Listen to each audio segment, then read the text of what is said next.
Hello everyone, आज की video में हम कैलकुलस ऑफ वेरिएशन का पूरा रिवीजन करने वाले हैं। तो सबसे पहले हम ये जानेंगे कि कैलकुलस ऑफ वेरिएशन की ज़रूरत क्यों पड़ी।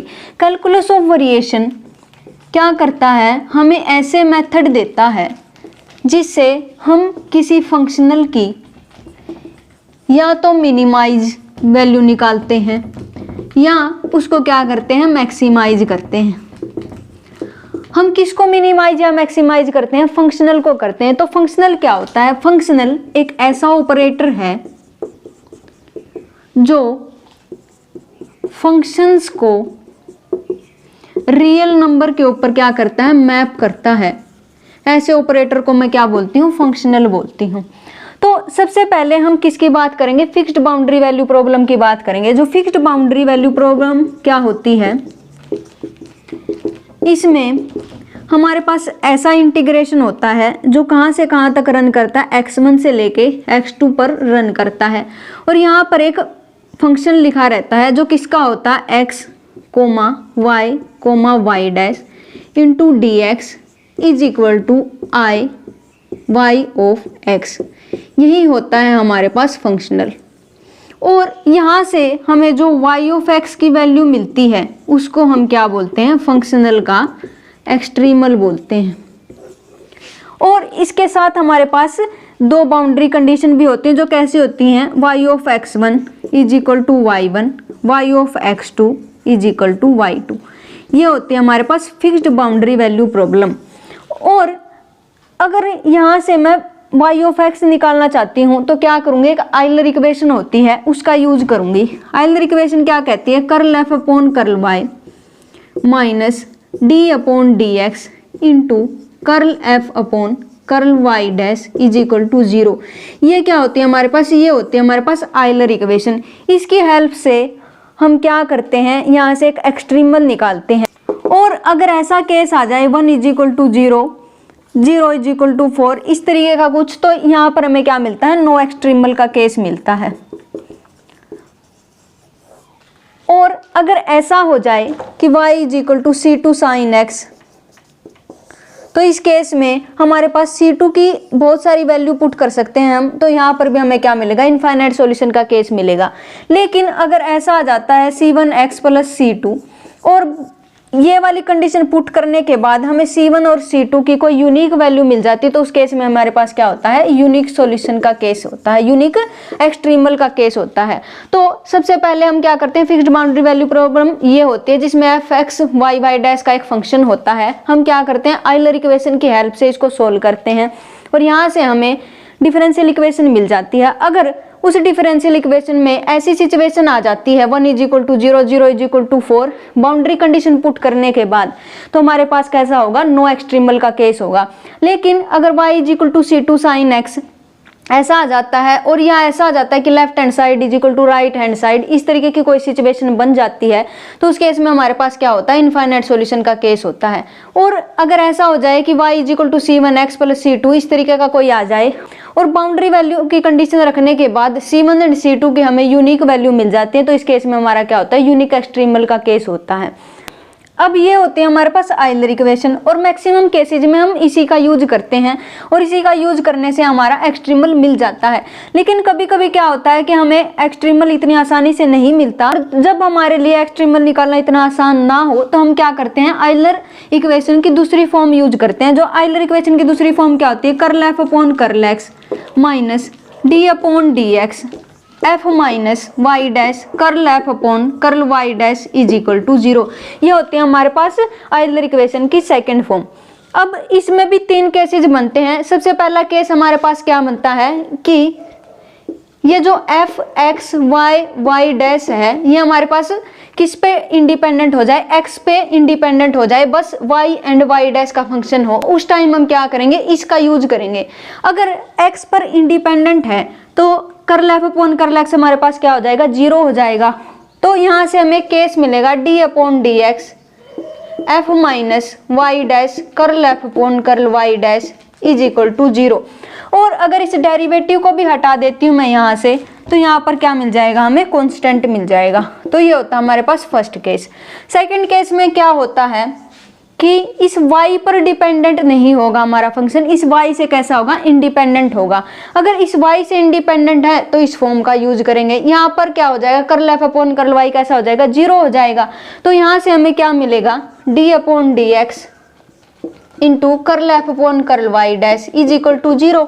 अगर यहाँ से मैं d अपॉन डी एक्स हटा देती हूँ तो फिर से यहाँ पर क्या बन जाएगा, कांस्टेंट बन जाएगा। ये होता है इसका दूसरा केस। और एक इसका तीसरा केस होता है जब हमारा फंक्शनल इस पर इंडिपेंडेंट होता है, मतलब बस x और y पर क्या करता है, डिपेंड करता है। तो इस केस में हमारे पास क्या होगा, curl f upon curl y dash वो कैसा हो जाएगा, 0 हो जाएगा। अगर ये 0 हो जाएगा तो हमें यहाँ से क्या मिलेगा, curl f upon curl y is equal to 0। ये हमारे पास क्या नहीं होती, डिफरेंशियल इक्वेशन नहीं होती। ये कैसी इक्वेशन होती है, फाइनाइट इक्वेशन। ये होती है हमारे पास आइलर इक्वेशन सिंपल वाली, और ये होती है उसकी सेकंड फॉर्म। इसके 3 केसेज बनते हैं। सबसे पहले हमारे पास x पर इंडिपेंडेंट है। अगर x पर इंडिपेंडेंट है तो curl f upon curl x कैसा हो जाएगा, 0 हो जाएगा। और सेकंड फॉर्म से हमें क्या मिल जाएगा, f minus y dash curl f upon curl y dash is equal to constant. अगर मान लिया y पर इंडिपेंडेंट हो जाता है तो curl f upon curl y कैसा हो जाएगा, 0 हो जाएगा। तो यहाँ से हमें क्या मिलेगा, curl f upon curl y dash is equal to constant. अगर y डैश पर इंडिपेंडेंट हो जाता है तो इसका जो पार्शियल डेरिवेटिव कैसा हो जाएगा, 0 हो जाएगा। और यहाँ से हमें क्या मिलेगा, curl f upon curl y. ये एक डिफरेंशियल इक्वेशन नहीं होती है, एक ऐसी इक्वेशन होती है, एक फाइनाइट इक्वेशन होती है। अब हम बात करेंगे कि एक वेरिएशनल प्रॉब्लम कब कब मीनिंगलेस हो जाती है। वेरिएशनल प्रॉब्लम हमारे पास क्या थी, i is equal to integration x1 x2 f x y y dash into d x. ये हमारे पास क्या थी, एक वेरिएशनल प्रॉब्लम थी जिसकी बाउंड्री कंडीशन हमारे पास क्या थी, y of x1 is equal to y1 y of x2 is equal to y2। ये कब कब मीनिंगलेस हो जाती है, अगर मैं आइलर इक्वेशन से इसका सॉल्यूशन निकालूं और मुझे इस तरीके की कोई भी आइडेंटिटी मिल जाए तो हमारे पास कैसी हो जाती है, ये वेरिएशनल प्रॉब्लम मीनिंगलेस हो जाती है। सेकंड केस क्या होता है कि हमें एक्सट्रीमल तो मिल जाए लेकिन वो किसको, बाउंड्री कंडीशन को क्या ना करता हो, सेटिस्फाई ना करता हो, तो उस केस में भी हमारे पास कैसी हो जाती है, मीनिंगलेस हो जाती है। और तीसरा केस हमारे पास क्या होता है कि हमारा जो फंक्शन है ये y डैश के ऊपर डिपेंड ना करता हो, तो उस टाइम हमें क्या मिला था, curl f upon curl y is equal to 0। ये डिफरेंशियल इक्वेशन ना हो करके एक कैसी होती है, फाइनाइट इक्वेशन होती है। इसका सॉल्यूशन यहाँ से हमें मिल भी सकता है, नहीं भी मिल सकता। ये किसके ऊपर डिपेंड करता है, ये डिपेंड करता है हमारा बाउंड्री कंडीशन के ऊपर। और फोर्थ केस हमारे पास क्या होता है कि जब हमारा फंक्शन कुछ ऐसा हो जाए mx(y) plus nxy y dash, और इसकी वैल्यू हमारे पास किस पर डिपेंड करती है, बस फाइनल एंड इनिशियल पॉइंट के ऊपर डिपेंड करती है। मतलब पाथ इंडिपेंडेंट होती है, तो उस केस में भी हमारी जो वेरिएशनल प्रॉब्लम वो कैसी हो जाती है, मीनिंगलेस हो जाती है।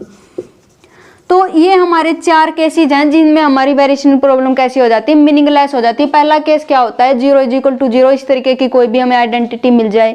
दूसरा केस क्या है कि एक्सट्रीमल तो मिले लेकिन बाउंड्री कंडीशन को सेटिस्फाई ना करता हो। तीसरा केस हमारे पास बनता है कि y डैश के ऊपर डिपेंड ना करता हो फंक्शन। और फोर्थ केस हमारे पास क्या है कि f हमारे पास कुछ ऐसा मिल जाए और इसकी value final and initial and point पर डिपेंड करे, बस पाथ इंडिपेंडेंट हो जाए, तो उस केस में भी हमारा वेरिएशन प्रॉब्लम कैसी हो जाती है, मीनिंगलेस हो जाती है। अब जब हमारे पास ऐसा दिया गया था कि integration x1 to x2 f x y y dash into d x, तो हमने क्या किया था, इसको आइलर इक्वेशन से सोल्व कर लिया था। ये थी हमारे पास आइलर इक्वेशन।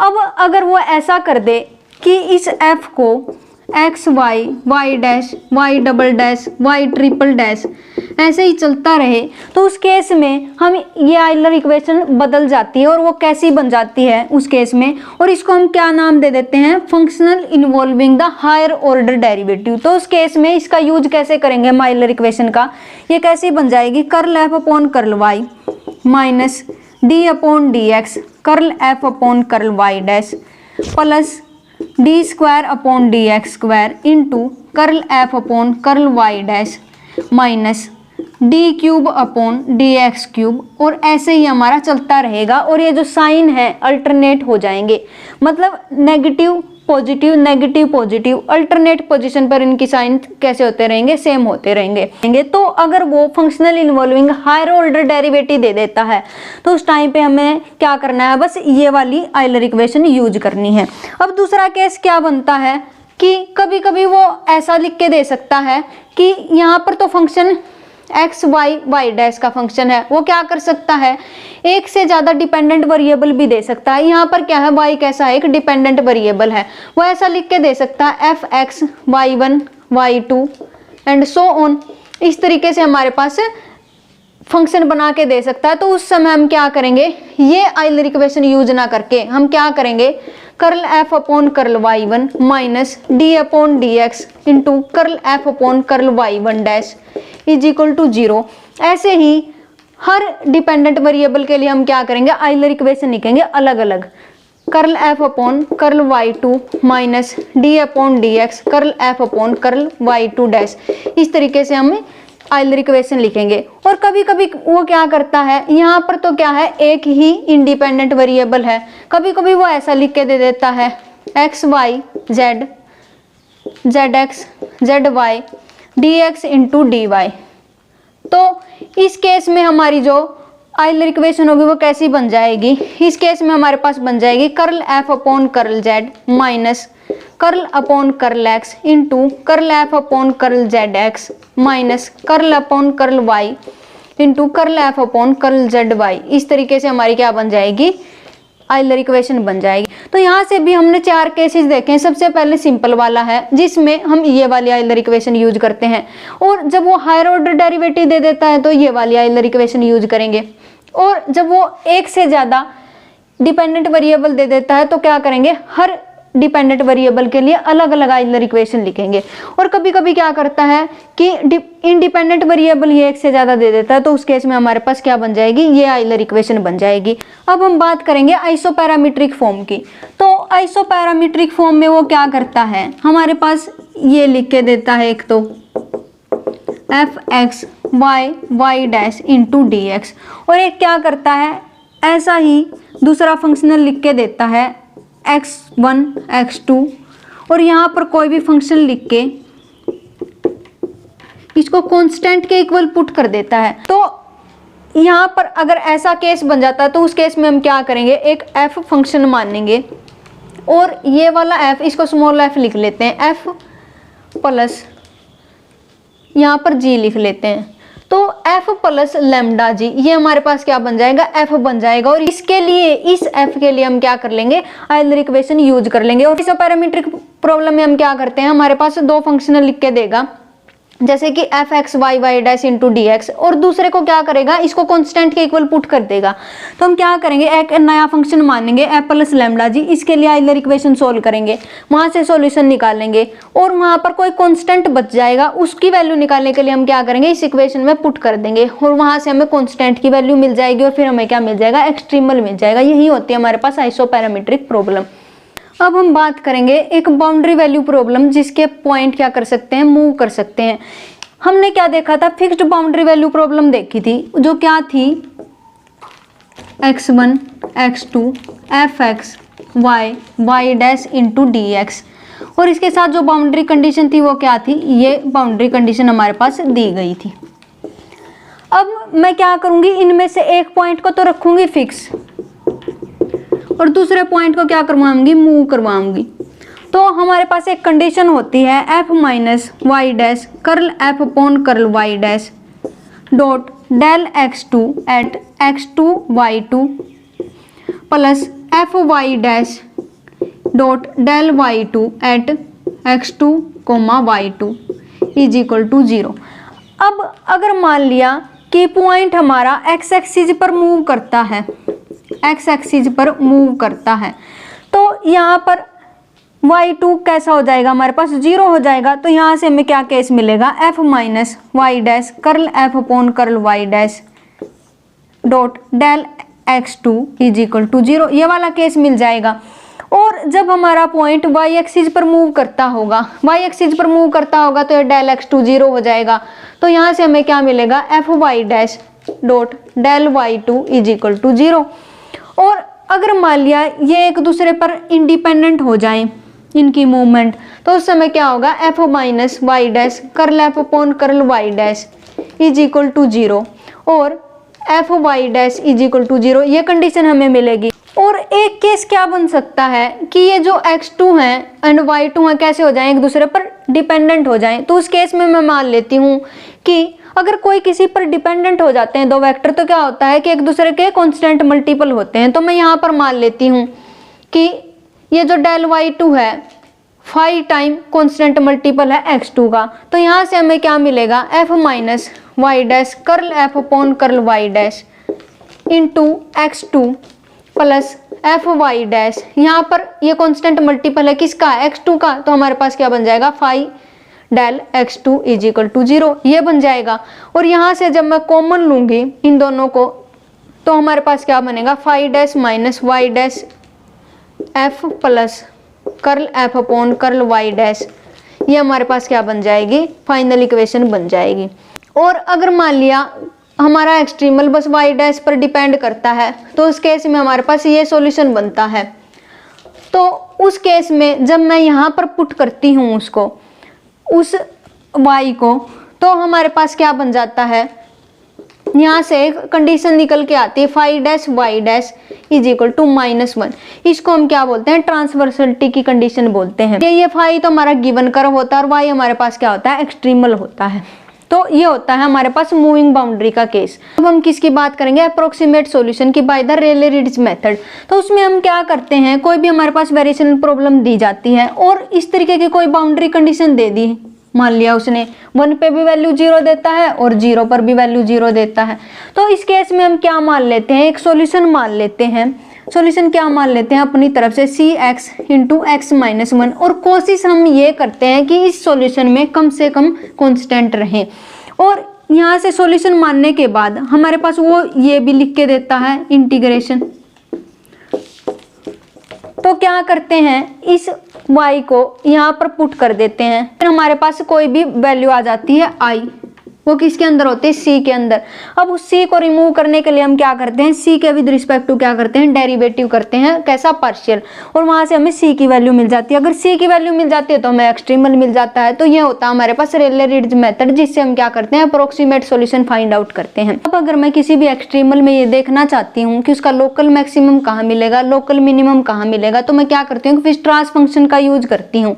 विस्ट्रास फंक्शन हमारे पास क्या होता है, e is equal to f x y y dash minus f x y p minus y dash minus p f p x y p, ये होता है हमारे पास विस्ट्रास फंक्शन।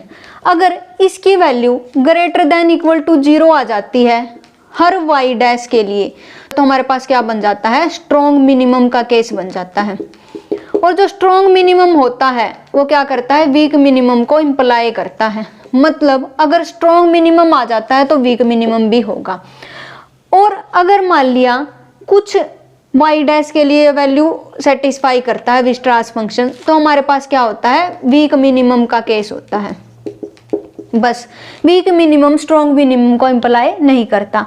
अगर मान लिया ऐसा मिल जाता है less than equal to 0 for all y dash, तो इस केस में हमारे पास क्या बनता है, स्ट्रॉन्ग मैक्सिमम का केस बनता है।